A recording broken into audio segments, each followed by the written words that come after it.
நிகழ்கால சந்தோஷத்தை அனுபவியுங்கள். 30 வயதில் அழகை சுமந்து, 40 வயதில் பண்பை வளர்த்து, 50 வயதில் அன்பை பகிர்ந்து, 60 வயதில் வயோதிகத்தை ஏற்று தனக்கென வாழாது குடும்பத்துக்காக வாழ்பவளே தாய், பரவாயில்லை, பார்த்துக் கொள்ளலாம். இந்த 2 வார்த்தை உங்கள் வாழ்க்கையையே மாற்றிவிடும். வாடகை வீட்டை எவ்வளவுதான் அழகுபடுத்தினாலும் அது உனக்கு சொந்தமாகாது. அதேபோல்தான் சில மனிதர்களை உறவாக நினைத்தால் புரிய வைக்கும் அது உனக்கு உறவில்லை என்பதை சிறு வயதில் இருந்தே அடி மனதில் பதிந்த கசப்பான உணர்வுகளின் பிரதிபலிப்புதான் நிகழ்கால நிகழ்வுகள். இறந்த காலம் உடைந்த பானையில் எதிர்காலம், மதில் மேல் பூனையில் நிகழ்காலம், இதய வீணையில். எனவே கடந்த கால கசப்புகளை நினைத்து நிகழ்கால சந்தோஷத்தை கெடுத்துக் கொள்ளாதீர்கள்.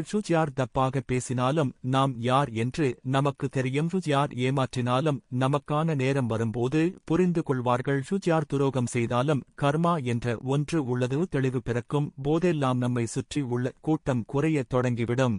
அது இழப்பு அல்லது உண்மையை உணர்த்துவதற்கான விலை தனியாக நடக்கும் துணிவு பிறப்பதுதான் உச்சம். எனவே கடந்த கால கஷ்டம் களையே அனுபவமாக எடுத்துக்கொண்டு சந்தோஷமாக வாழ்வாங்க வாழ